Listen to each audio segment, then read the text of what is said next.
Letter 13. My dear Father, since I last wrote you, my faith has been confirmed by the testimony which in one of your letters you demanded. You said, "Let me hear that he has done an authentic miracle in attestation of the divinity of his mission, such a miracle as was prophesied Messiah shall do, as healing the sick by a word, restoring the blind to sight, and raising the dead, and I will prepare to believe in him. Miracle he has performed, dear Father, and one the genuineness of which is not disputed by anyone. I can give you the particulars best by extracting from a letter written by John to Mary a few days after his departure to join Jesus at Nazareth. Upon reaching Nazareth, says the letter, I was guided to the humble dwelling occupied by the mother of Jesus by a large concourse of people gathered about it, of whom, inquiring, I learned that it was to see the new prophet they had thus assembled. What new prophet? I asked, wishing to know what the multitude thought of Jesus. The one of whom John of the wilderness foretold, answered one. They say he is Messiah, replied another. He is Christ, boldly asserted a third. Hereupon a Levite standing by said scornfully, Does Christ come out of the country of Galilee? You read the prophets to little purpose, if you see therein any Christ prophesied to come out of Nazareth of Galilee. Hereupon, seeing the faith of many staggered, I said, Brethren, Christ is truly to be of Bethlehem, and verily Jesus, though now he dwelleth in this place, was born in Bethlehem. Thou canst not prove it, man, said the Levite angrily. The stranger speaketh truly, spoke up both an old man and a gray-haired woman in the crowd. We know that he was not born here, and that when his parents moved hither when he was an infant, they then said he was born in Bethlehem. We all remember this well. Hereupon the Levite, seeing that he had not the people with him, passed on his way, while I went to the door of the house where Jesus dwelt with his mother. There were 2 doors, one of which led into a workshop, where I noticed the bench and tools of the occupation at which he had toiled to support himself and his mother. But when, as I entered the dwelling, I saw him standing, teaching those who hung on his lips, and listened to his calm voice, and heard the sublime wisdom of his instructions, beheld the dignity of his aspect, and felt the heavenly benignity of his manner, I forgot the carpenter, I forgot the man, and seemed to behold in him only Messiah the Prince, the Son of God. Upon beholding me, he extended his hand and received me graciously, and said, pointing to 5 men who stood near him, regarding him with mingled love and reverence, These are thy brethren, who have also come out of the world to follow me. Of these, one was Andrew, who had been, as well as myself, John's disciple.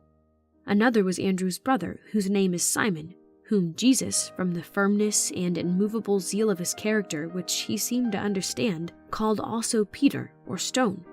The 4th disciple was of Bethsaida. His name was Philip, and he followed Jesus from having been prepared by John the Baptist to receive him. He was moreover so overjoyed at finding the Christ that he ran to the house of his kinsman Nathanael, and finding him in his garden beneath a fig tree at prayer, exclaimed, We have found him of whom Moses and the law and the prophets did write, the Messiah of God. Where is he, that I may behold him? Asked his relative, rising. It is Jesus of Nazareth, the son of Joseph, Philip answered. Upon hearing this answer, the countenance of Nathanael fell, and he replied, Can there any good thing come out of Nazareth? Come thou and see for thyself, answered Philip. Nathanael then went with him where Jesus was. When Jesus saw him approaching, he said to those about him, Behold an Israelite indeed, in whom there is no guile. Whence knowest thou me? Asked Nathanael with surprise, for he had heard the words which were spoken. Jesus answered and said, Before Philip called thee, when thou wast under the fig tree, I saw thee. Upon hearing this, Nathanael, who knew that he was all alone in his garden and unseen at prayer when his brother came, regarded the serene face of Jesus steadfastly, and then, as if he beheld therein the expression of omnipresence, he cried before all the people, Rabbi, thou art the Son of God, thou art the King of Israel. Jesus looked upon him as if pleased at his confession, and said, Because I said unto thee, I saw thee under the fig tree, believest thou? Thou shalt see greater things than these. Verily, verily, I say unto you, hereafter ye shall see heaven open, and the angels of God ascending and descending upon the Son of Man. The next day, James, my brother, and I went to the Sea of Tiberias, but 2 hours distant, to see our father Zebedee and transfer our interests to him. And during the afternoon, Jesus passed near the shore on his way to Cana. When, calling us, we forever left our ships and our father and joined him. His mother and many of her kinsfolk were of the company, all going to a marriage of the cousin of the family. Upon our arrival at Cana, we were ushered into the guest chamber. The marriage feast at length commenced. The wine which should have come from Damascus had not arrived, the caravan having been delayed by the insurrection near Caesarea, and the chief ruler of the town, presiding at the feast, seeing that the wine had given out, bade the servants to place more upon the board. The mother of Jesus, who knew that the wine was out, and that, looking upon this as an ill omen, the family of the bride were in great distress, turned to Jesus and said, "They have no wine." The holy prophet of God looked grave and said, applying to her the title which we deem most honorable of all others, "Woman, what have I to do with thee? Mine hour is not yet come." She must have understood his words, all mysterious as they were to me, for, turning to the servants, she beckoned to them, while her cheek borrowed a rich color from her hidden joy, and her eyes kindled with loving sympathy for those about to be relieved in their distress. When 2 or 3 of the servants had approached, she said to them, "Whatsoever he saith unto you, do it." The face of Jesus, ever calm and dignified, now seemed to assume a look of majesty inexpressible, and his eyes to express a certain consciousness of power within that awed me. Casting his glance upon several stone vases which stood by the door empty, he said to the servants, "Fill the water pots with water." In the court, in full sight from the table, was a well to which the servants forthwith went with jars, which I saw them fill with water, bear it in upon their heads, and pour it out into the water pots, until they had filled them all to the brim. In the meantime, the governor of the feast and the majority of the guests were absorbed in conversation and did not observe what was taking place.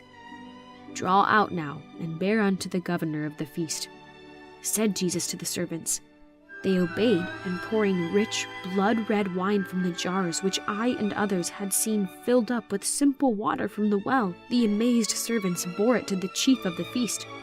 He had no sooner filled his goblet and tasted it than he called to the bridegroom, who sat in the middle of the table, and said, "Every man at the beginning doth set forth good wine, and when men have well drunk, then that which is worse.